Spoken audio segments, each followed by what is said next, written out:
Good evening, all right, and welcome everybody to our normal council meeting for Monday, December 19th.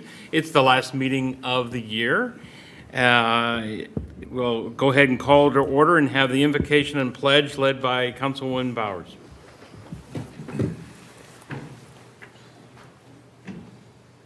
Let us pray silently together according to our individual beliefs. Let us offer thanks for the blessings around us. Let us be a source of hope for those in need and contentment for those who are lonely. Let us give gratitude for our opportunity to serve the city of Gahanna. Let the feelings of love, kindness, and a well-directed yet gentle spirit always be reflected in our actions. I pledge allegiance to the flag of the United States of America and to the republic for which it stands, one nation, under God, indivisible, with liberty and justice for all. All right, thank you. Jeremy, please call the roll. Angelou, Here. Bowers, Here. McGregor, Here. Padova, Here. Renner, Here. Schnetzer, Weaver. Here. All right, thank you. Additions or corrections to the agenda. We have just one change. We're going to have the resolution that's later on our consent agenda, Resolution 38, 2022. Nancy, go ahead and do the presentation.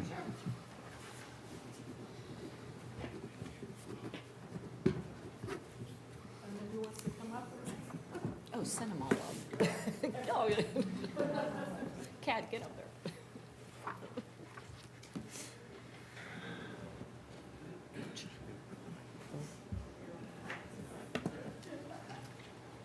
Okay, a resolution honoring and celebrating the achievements of the Gahanna football team during the 2022 season. Whereas the city, Gahanna City Council joins the students, staff, and residents of the Gahanna Jefferson School District in honoring the 2022 varsity football players and coaches for their excellent season. And whereas the 2022 Gahanna Lincoln Lions played the first two games in the home state of the Florida Small Ice Cream from new stadium. And whereas the 2022 team played remained 13 games. Got a good one there. The foreign stadium without the comfort and familiarity of a home stadium. And whereas the 2022 Lincoln Lions had a regular season loss for the third game against Centerville. And whereas the 2022 Lincoln Lions wrestled Lancaster, including Bradley, Pickering, Central, and New Albany in first season play, placing them in the state Division I semifinal game.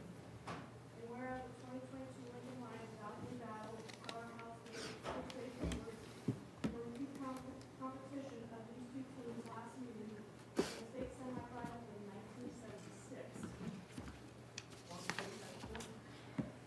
Whereas they lost in the semifinal game, whereas though they lost in the semifinal game, these fine young men and coaches and parents are to be commended for wonderful providing a successful season. Now therefore be resolved by the council of the city of Gahanna, county of Franklin, state of Ohio, this council hereby honors the 2022 Middle Lions players, coaches persevere preparation skill for the 2022 football season. And this resolution shall be full force and effect at the earliest period allowed by law. Thank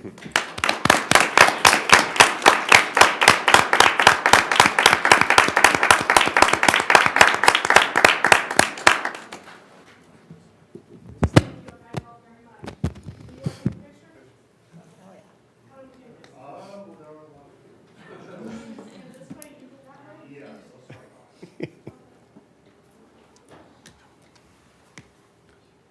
We need like a banner.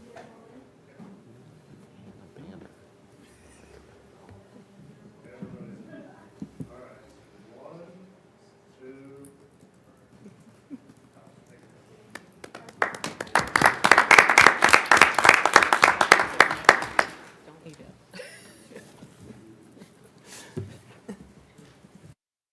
Before you leave, I just want to make sure to say thanks as well. Mayor Jadwin, President, excuse me. Yeah, thanks.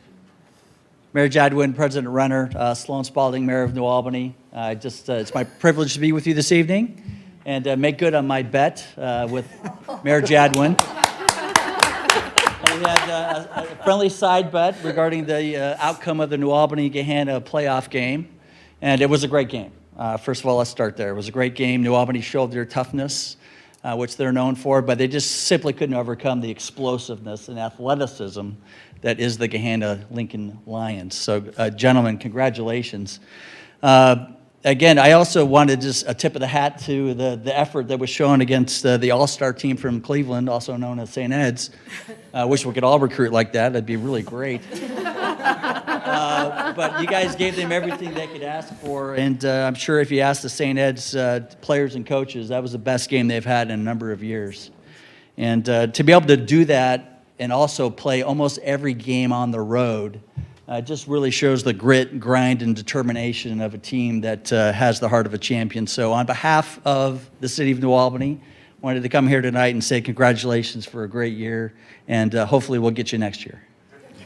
Thank you. Mayor Spalding, thank you. Eagles Pizza, of course. You are a good sport. Thank you. And I'm going to actually say, hey, guys, go on over here one more time. Pizza.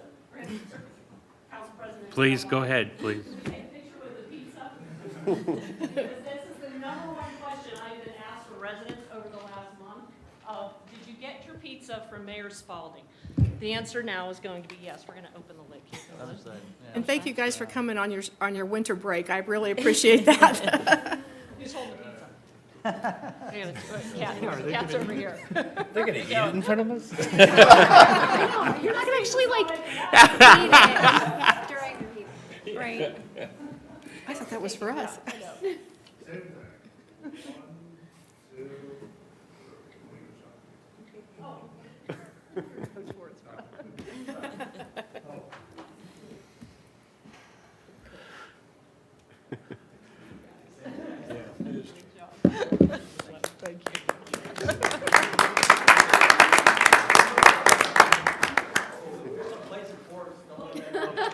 They're teenagers. Thank you, Mayor Spalding. Mayor Spalding, thank you so much. Those hoodies, man, those hoodies are sweet. Yeah. I'll give it a second.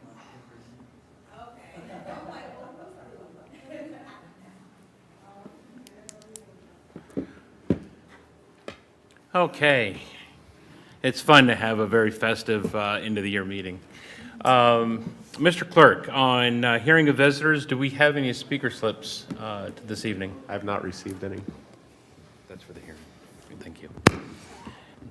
All right. Hearing none, we'll go right to our public hearing. We do have a public hearing tonight. Pursuant to the council rules 9.10 and 9.11, the President of Council shall give a brief statement or explanation of the item under the hearing. Prior to the opening of the public hearing, the administration may take presentation of slides, videos, photos, staffs, comments, or combination thereof regarding the application in question. The public hearing shall be opened with any proponents being allowed 7 minutes, opponents 10 minutes, and then 3 minutes for the rebuttal by the proponents. Such time schedule shall prevail unless extended by the president without opposition by a council member. Everyone addressing council will approach the lectern and state their names and addresses for the record. Mayor, before I open the meeting, would you or your member of your staff like to explain what this hearing is? Director Blackford, are you able to give just a brief summary of what this was about? Thank you.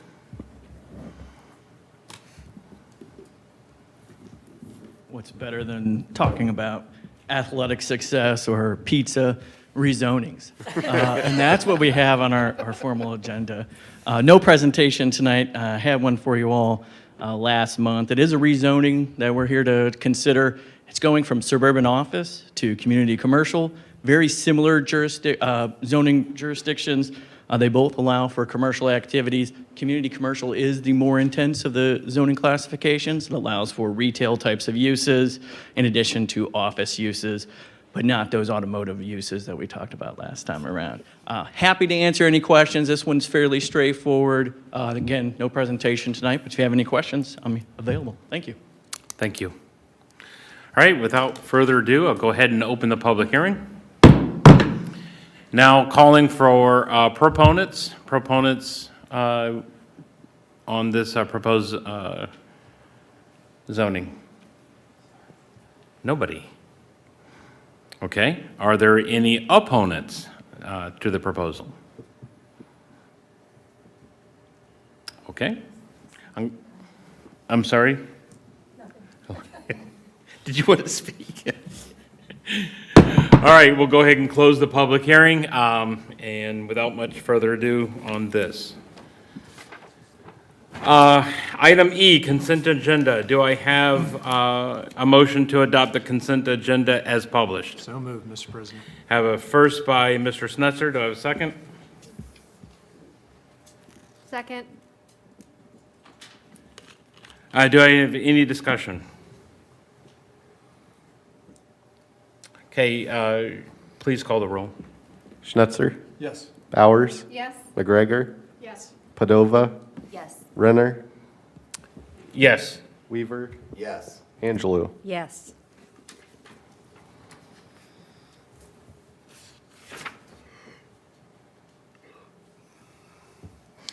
So I want to do one go back. I guess maybe I want to make sure. Let's go back to the public hearing. I don't think I have to reopen it, but I do have a speaker slip for a Matt Van Bagen. Are you here? Okay, are you a proponent or opponent? Proponent? Okay. Shoot. Let me go ahead and reopen the public hearing, and then I'll call you up and then give you your allotted time to speak. Jeremy, you ready?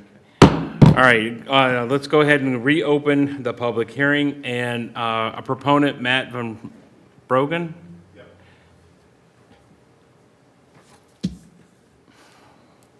So I'm actually the property owner of the 348 Granville Street, and I didn't have any prepared remarks today. It was more so just here, if there was anything that needed clarified. But, as Michael said, we're just here looking to, get it rezoned and, explore alternative uses. The benefit of the community commercial is that we can, in fact, keep it as an office building if we figure out that that is, in fact, the highest and best use. So, like I said, didn't have anything prepared, so thank you for your time. Thank you.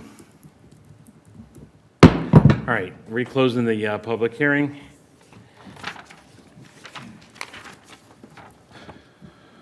Item F, motions.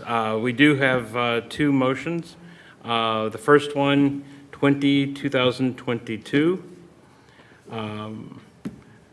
Councilwoman Bowers, would you like to go ahead and read this for the record? Yes, for motion 20-2022, a motion to appoint Jameel Jones to the Fair Housing Board, seat 1, for a term concurrent with the appointment to the Civil Service Commission. I would make said motion. We have a first. Is there a second? Second. Any discussion? Hey, Jeremy, please call the roll. Bowers, Yes. Weaver, Yes. McGregor, Yes. Padova, Yes. Renner, Yes. Schnetzer, Yes. Angelou. Yes. Thank you. Motion passes. And the second one, 21-2022. Yes, Mr. President, I move to appoint Kylie Cooper Cyrus to the Fair Housing Board, seat 2, for a term concurrent with the appointment to the Civil Service Commission. Okay, I have a first for Kylie to be on the Fair Housing Board. Is there a second? Second. Second by Mr. Weaver. Any discussion? Jeremy, please call the roll. Bowers, Yes. Weaver, Yes. Padova, Yes. Renner, Yes. Schnetzer, Yes. Angelou, Yes. McGregor. Yes. Okay, thank you. Item G, ordinances for introduction and first reading. I'll just read it. We're not taking any legislative action, but I'm going to read it for the record. 82-2022, an ordinance accepting a sidewalk public access easement along Science Boulevard consisting of .107 acres on parcel number 27-000113 from Science One LLC. Item H, ordinances for second reading and adoption.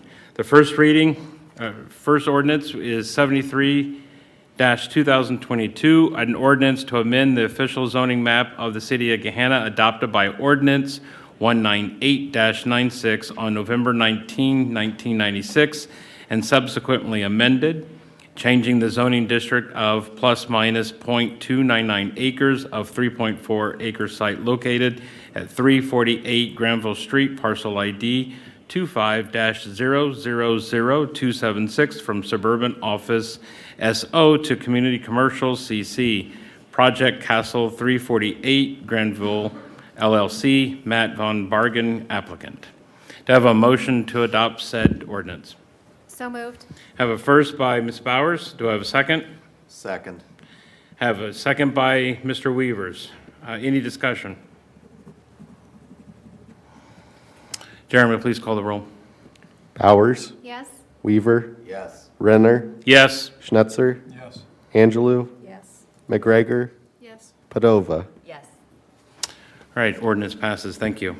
Ordinance 74-2022, an ordinance to make appropriations for the current expenses and other expenditures of the city of Gahanna, Ohio during the fiscal year ending December 31st, 2023. Do I have a motion to adopt? I am seeking, yes, please. First by Ms. Angelou. Do I have a second? Second. Second by Ms. Bowers. Under discussion, we do have to amend this due to the reconciliation of, by our Director Burry, of updated expenses. Do I have a motion? Sure. Mr. President, I'll move to amend ORD 0074, 2022 to reflect the changes. I believe those are shown under Exhibit A, Final Appropriation 2023 as amended.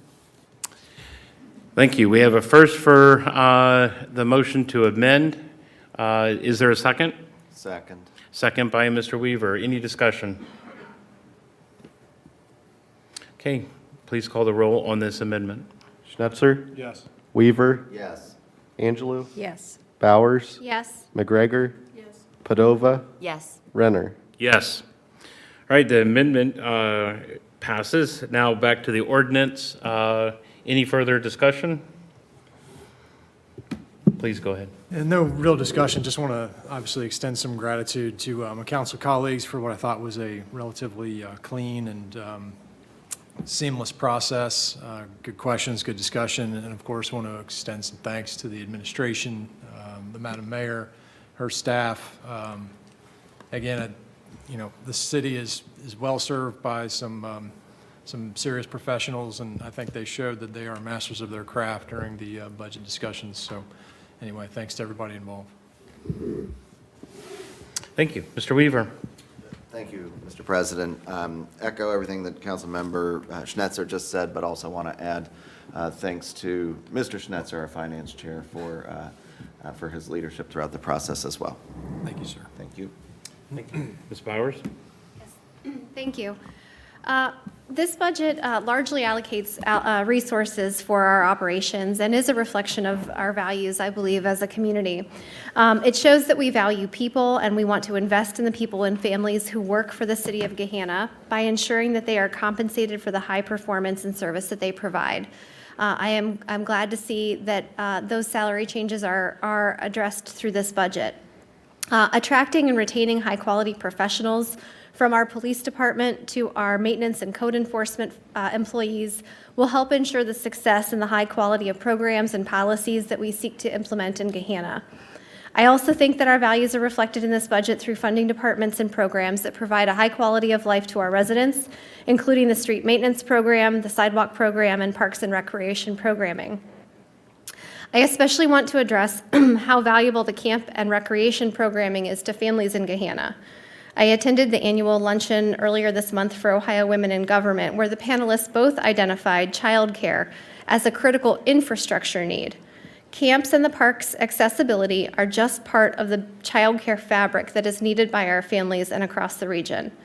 I'm personally relying on these offerings today, as my husband had to work an overtime shift, and we needed childcare kind of on a dime.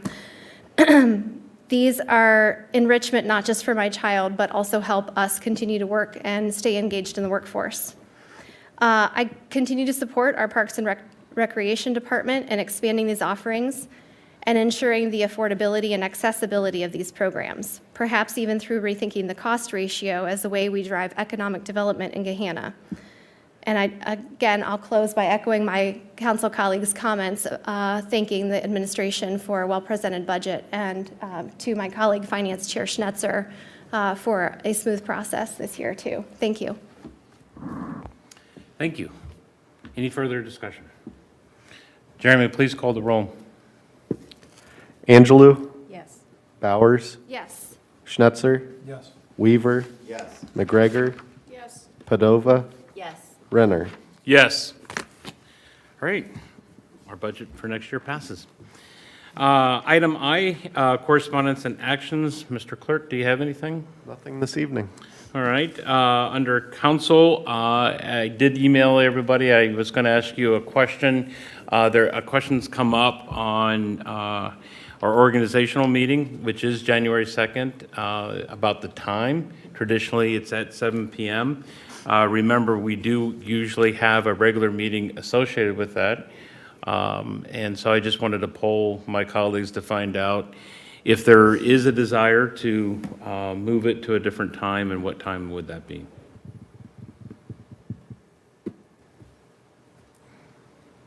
Anybody can go first. To a different day.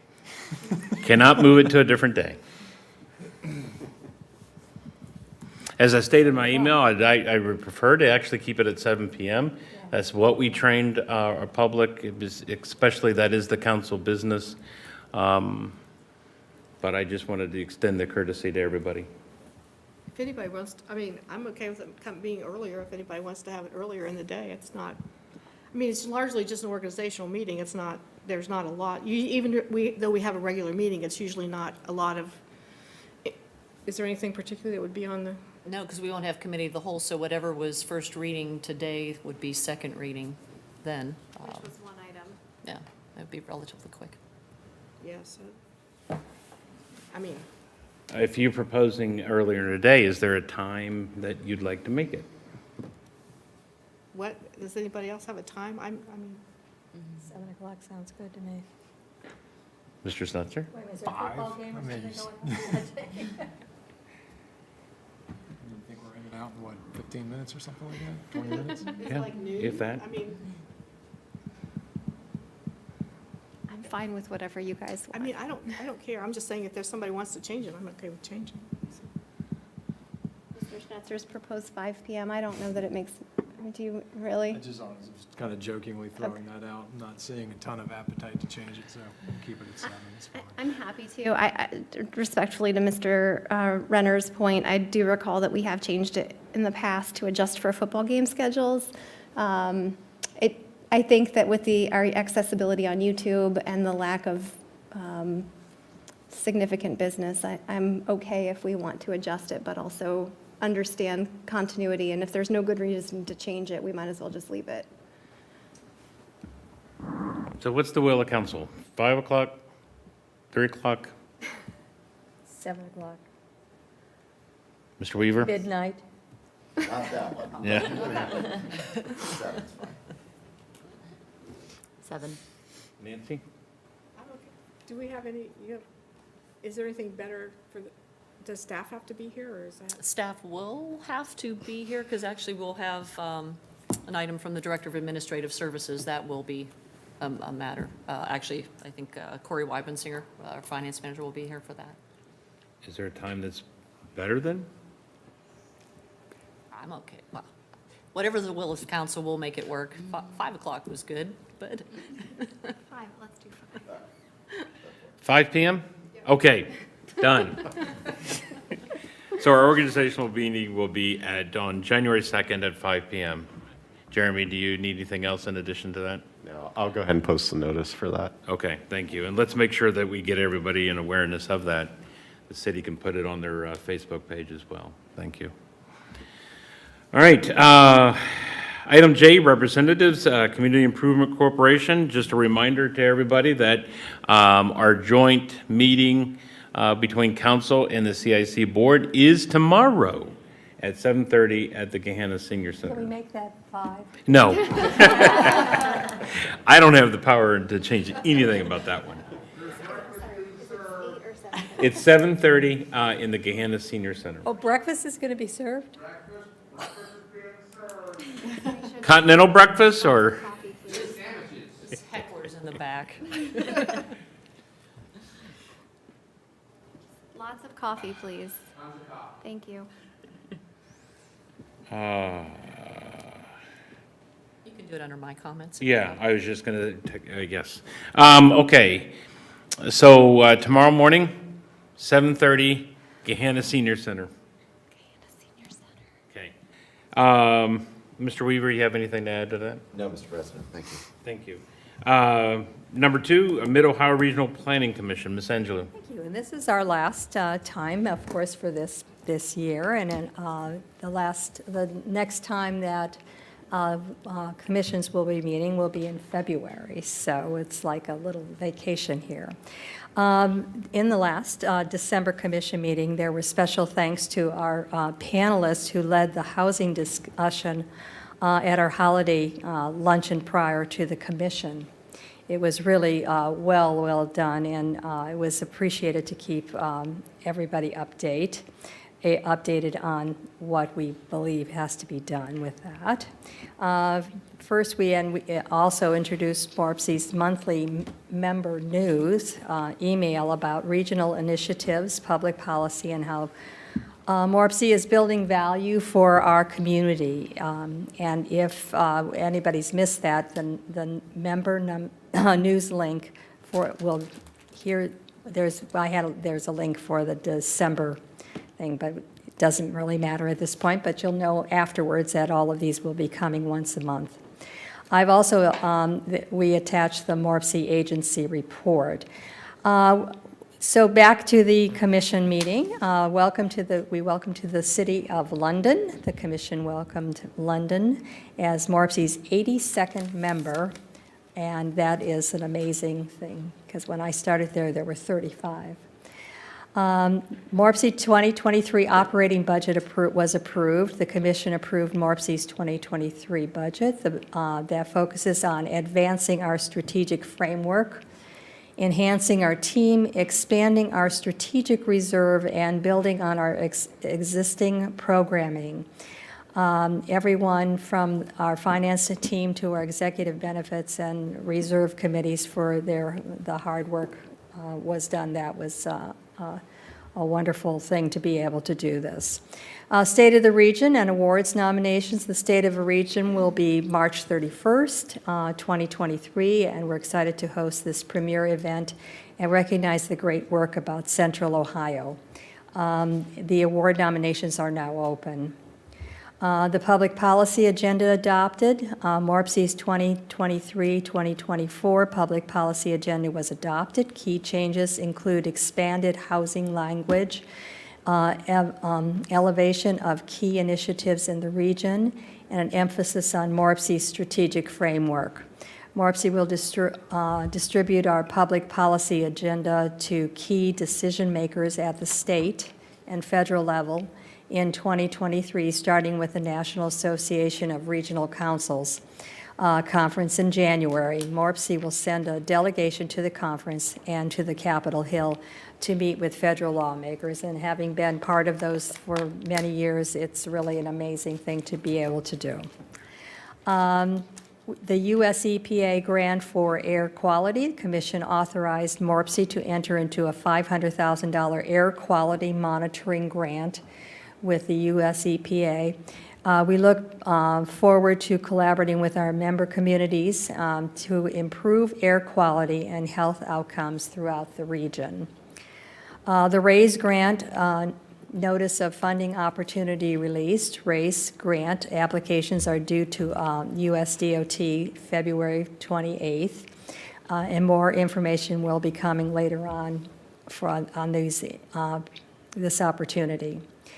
The planning support for Intel, the commission passed Resolution T1722, programming the Plan 2023 planning work program and updating transportation modeling for the region. MORPC was awarded $1 million by ODOT to do this work, and Resolution 2022 was also adopted, which authorized the agreements for consulting services and planning support to Intel area communities. Intel is major things here. Day-to-day is going to be March 1st, next 2023, and it will be at Ohio University's Dublin's Integrated Education Center. Registration is now open for that.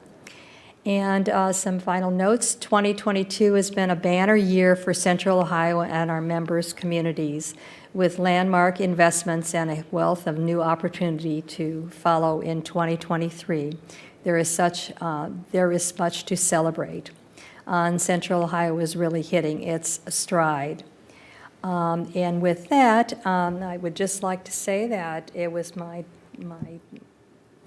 autumn. I would just feel very blessed to have been part of the thing as the chair of MORPC. And indeed, now I am the past chair of MORPC for one more year. And I just feel very blessed to have been part of this community. So with that, that's all I have. Thank you. Oh, by the way, and Mr. Jeremy was there for our meeting, and I appreciated him coming. Thank you. Conventions and Visitors Bureau, Ms. Padova. Thank you. Holiday Lights is obviously running. If you've been by Creekside, there are a ton of lights out, and it is truly amazing going down there and seeing all of the lights themed with the music and going through the trees and everything they have out there, the little houses decorated. And we are lucky enough to have the butterfly from Nationwide Children's Hospital. So if you scan a QR code, you donate $10, it lights up the butterfly. It also lights up lights at Nationwide Children's Hospital for the kids to look out their window and see. So bring them a little bit of joy this holiday season. So again, that runs through January 8th, and I encourage everybody to go check that out. It's beautiful. The Ohio Herb Center will be open this week, Monday through Friday, from 10 a.m. to 6 p.m. So stop by to find some of those last-minute holiday gifts, and then they will be closed next week. And that is all for me. Thank you. I think I've learned something. I must have missed something. So I can go scan a QRC code Yes. and it lights up. I'm here and at Nationwide? Yes. Yeah, so if you scan the code, make a donation. you make a donation, and then it's a $10 donation. The butterfly lights up, and then it will also prompt lights in the yard there at Nationwide to light up for the kids to see. So, It's really cool. yeah. It is really cool. And I'm not sure, there's only so many of them around the area, and I can't remember how many they are, but we're lucky enough to be one community that was able to get that and help support Nationwide Children's Hospital. And I'll be down there doing it. Thank you. Ms. Bowers, School Board. Yes. Last week, the school board voted unanimously to join a lawsuit seeking to declare Ohio's voucher system as unconstitutional. This would seek to keep public tax dollars paid by Gahanna residents used to fund Gahanna Public Schools. Board President Burl Pickle Antonio issued a statement saying, "I stand firmly on the side of supporting a family's freedom to choose the best education for their children, and also firmly disagree that the EdChoice voucher program is the path toward providing that freedom. It is our constitutional obligation to fully fund our public school system, and neither the current nor the expected expanded EdChoice voucher system would have us meet that obligation." Multiple board members have expressed their openness to dialogue about this issue with residents. And that is all I have for school board update tonight. Thank you. All right, official reports, Madam Mayor. Yes, thank you very much, Mr. Chair. Earlier this month, you might recall, I issued a proclamation declaring December Driving Impaired Awareness Month. And certainly as we head into the last 2 weeks of the year with holidays and parties, et cetera, that becomes an extremely important message. Officer Hoffman, we had here at council a few weeks ago, was recognized by Mothers Against Drunk Driving for his work in leading our division in OVI arrests. But certainly that's not the only way that our officers work to keep our roadways safe. They engage in many different types of proactive measures. One is their participation in the STOPPED program, which is the sheriff's telling our parents to promote educated driving program. Actually, for a moment, if I might ask for the indulgence to defer to Chief Spence and Lieutenant Moffett to just speak a little bit about the division's work in that program, I would appreciate that. Thank you. Please. I thank you, Mayor, members of council. There have been a number of programs that we're involved in the governor's office in terms of traffic safety.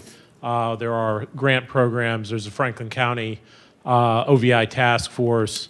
The work that we do both in an educational capacity and through enforcement efforts.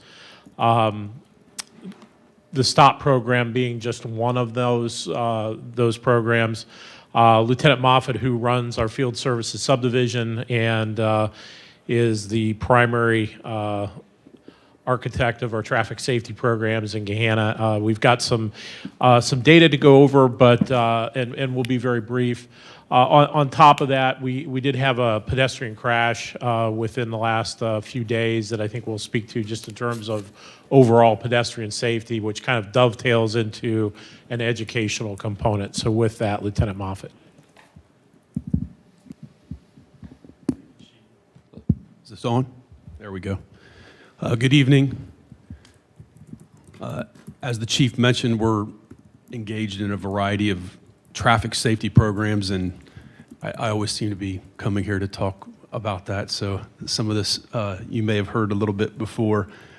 But before I get into it, I just want to frame this appropriately. So first of all, you know, when we throw out statistics, that has a way of kind of sounding, you know, when we're just talking numbers. But I want to assure you that the chief, from the chief to every officer on the street, we know that there's people behind these numbers. These numbers represent, you know, our family members, our friends, visitors to Gahanna, our neighbors. So here we take these numbers seriously. These are more than numbers to us. I just want to say that. Make sure that before I get into just tossing numbers around. Specifically as it relates to the STOP program quickly, I'm proud to tell you that that's a program that we work in conjunction with Franklin County Safe Communities. And essentially we report our data of juvenile drivers that we've stopped to them. And we provide them with information relative to why we stopped them. And then they're the coordinating agency, but they send out a letter to the parent or guardian of the driver. The letter is signed by the chief. They take care of that component. But it refers them to traffic safety and educational resources. And I don't think we need to shoot this over to Dan Perlman. I'm not giving you any breaking news here, but not every juvenile driver notifies their parent that they've been stopped by the police. So it's a kind of a dual function. We receive fairly routine thank yous from parents, guardians that, you know, they weren't even aware that their child had been stopped. So the letter's a way to let the parent know and then drive that conversation about safety and education. The chief did mention, regrettably, we had a pedestrian-related a pedestrian-involved crash last week on the 15th on Havens Corners. I also want to say, I should have mentioned this at the beginning, one pedestrian crash is too many, and so we take that very seriously. But shifting back into the data, we also endeavor to use data-driven approaches to optimize the execution of our mission because, you know, we only have finite personnel resources. So the data, again, while sometimes it takes away that human element when we just throw out raw numbers. It's important to us because we want to make sure we're optimizing the uses of our resource. So to that end, the chief asked that I just give you a quick briefing on our traffic enforcement metrics to date and a general picture of our pedestrian-related crash data over the last several years. So in 2022 to date, this is, I'll say almost to date. I may have missed a couple crashes today, but we've had 518 state reportable crashes. This pedestrian crash last week on the 15th, fortunately, was our first pedestrian crash of this year. It accounts for 0.19% of all our crashes. More broadly, and some of these numbers I can only go back so far, but since 2017, we've had about 3,692 state reportable crashes, and of those, there were 17 pedestrian crashes, which accounted for 0.46%. We actually had more bicycle-involved crashes than pedestrian crashes, which is not a good thing, but just to give you a comparison of bicycle to pedestrian-related, we had 23 bicycle-involved crashes in that time, and that accounted for 0.62%. And I'll also just throw out there, if anything I throw out tonight, if you want more particularized data, please just send a request to the chief, just so my chain of command's in the loop, and I'm sure he'll route that to me, and then I'll get back to you. In 2022 through November, we've had, this just to give you an idea of our overall traffic enforcement picture, we've had 6,486 traffic stops, which is a 35% increase from traffic stops in 2021 through the same time period. It's the highest volume of traffic stops that we've conducted since pre-COVID in 2019. And that year we had 8,000, over 8,000 traffic stops, and in 2020 things changed a little bit, but it's the highest volume since then. We've had 189 arrests out of traffic stops this year, which is a 44% increase. Specifically in there, we've also had 157 OVI arrests, just to pick up on a point the mayor was just discussing. That's a 17% increase. And I'll pick back up on that in a little bit, the importance of those OVI arrests. I'll give you a quick preview, then I'll come back to it, but removing impaired drivers from the roadway remains one of the main things we can do to ensure pedestrian safety. In terms of our pedestrian crash picture over several years, and the chief asked that I specifically analyze the area around Gahanna Lincoln High School. So, and again, one is too many.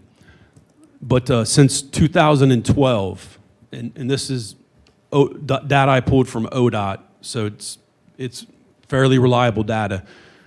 I was able to find around the school, and that's Rocky Fork Boulevard, Hamilton, Granville, Havens Corners, all the way around. Since 2012, we've had 5 crashes involving presumably a student. I can only tell from the data that it was a juvenile, but I looked at times that would be commensurate with students. So we've had 5 juveniles, pedestrians that were struck, and they were not at fault. So, you know, the vehicle was at fault in 5 of these crashes. And that's going back, again, to 2012. And since that time, we've had about at least 7,239 state reportable crashes citywide, not just around the high school, but just to give you, you know, an example, an idea of what percentage of our crash picture that constitutes. So in that time, that had been about 0.06% of all those crashes since 2012. In total, if you count pedestrian at fault, pedestrian not at fault, we've had 12 since 2012. In those 5 crashes,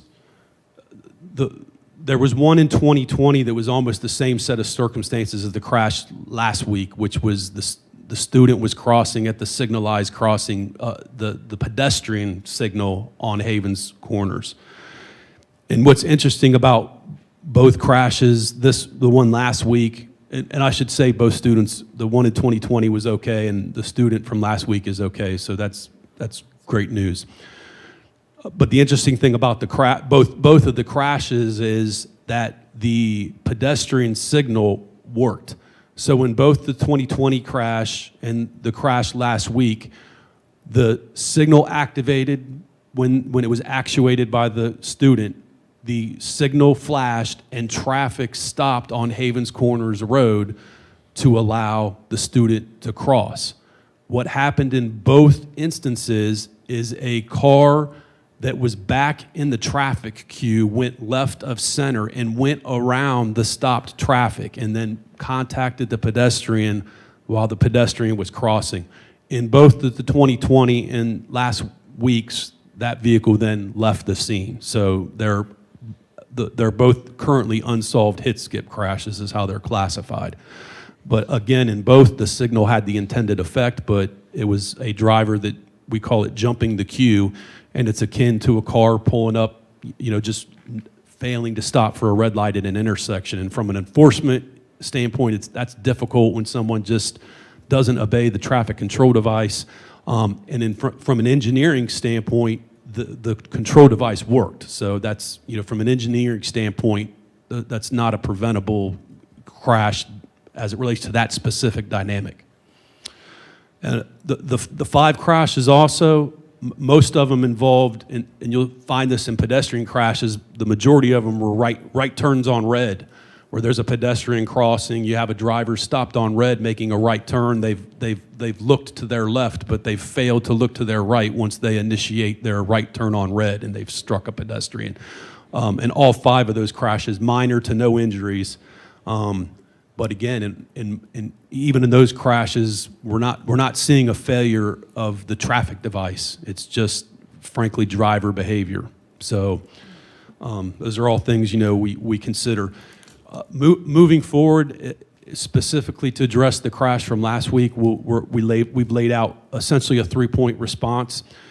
So after the winter break, and we do this as a matter of course in all our school zones, but you'll see an increased officer presence in all of our school zones following the winter break. And we do that just after a pause in school so that it's a reminder to commuters, once school picks back up, to habituate them back to, appropriate driving in our school zones as school gets back going after the winter break.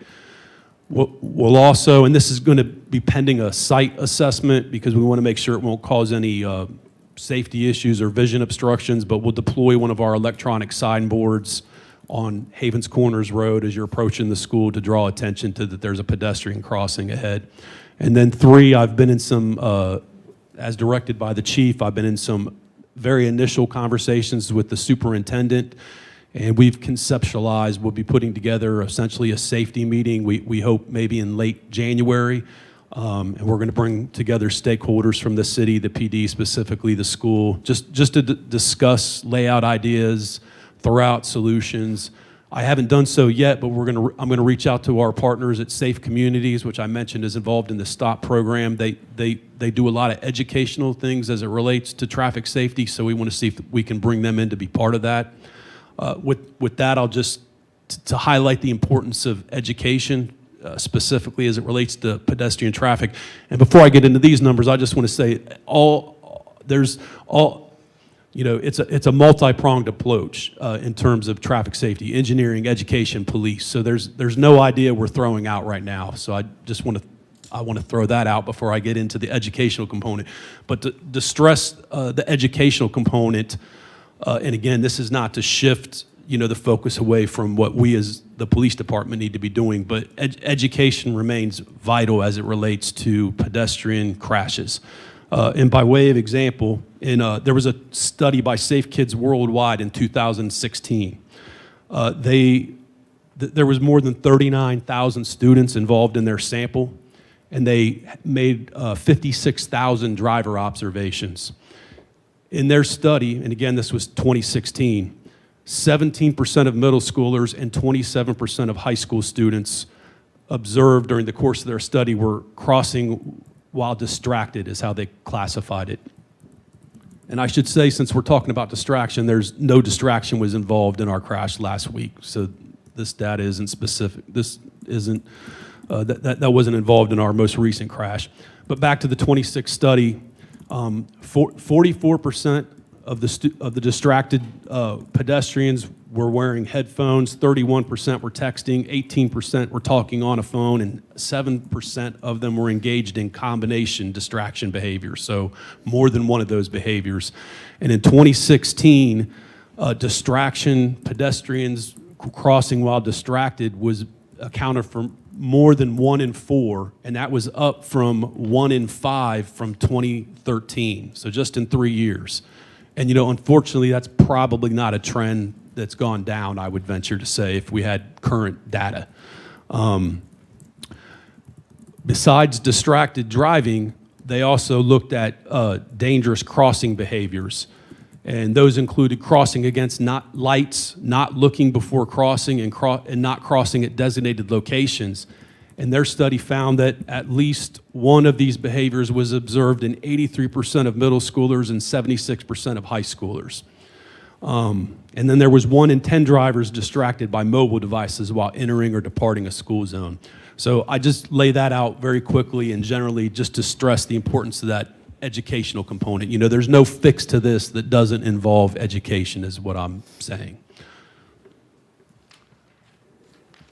And with that, if anybody has any general questions, I'll be happy to attempt to answer them. Anybody have questions? Lieutenant, I really deeply appreciate the time that you and the chief have actually come to talk about this. You're right, education is key. And I appreciate your efforts that you're reaching out with multiple parties to actually do that. Is there anything we can do to help? I'll just say continue to support the division as you have. We're lucky to have, I say this, as sincerely as I possibly can. We have outstanding leadership from our mayor to our council, to our chief of police.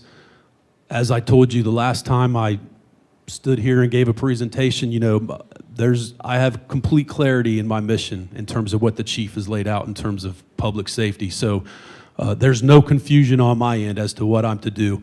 And he gives me the resources to do it, and I try to use those resources the best I can. Again, I mentioned at the beginning of this, I have finite resources. I have to keep that in mind. And I also I strive pursuant to the concepts that our chief lays out. I strive to be transparent. That's what I try to do with you. I try to do that with the public every day. And so here, I'll just say it. In an ideal world, I'd have a police officer at every crosswalk around the high school, but there's a whole lot of crosswalks. There's a whole lot of students. As you see, they come and go. It's not just the morning, and it's just untenable. I can't keep a police officer out at all these crosswalks all the time. That doesn't mean that some presence isn't going to happen, but here I have to be judicious with that. And again, this is where it gets back to, data can, but from a data standpoint, this is it's in consideration of the traffic volume that we have and the location and infrastructure issues, we're a safe pedestrian city is what the data tells us. So, more police presence alone is not the sole fix, quote unquote. And it's not clear that police presence in and of itself would have impacted some of the crashes we've had over the past, since 2012 that I laid out to you. So, Thank you, sir.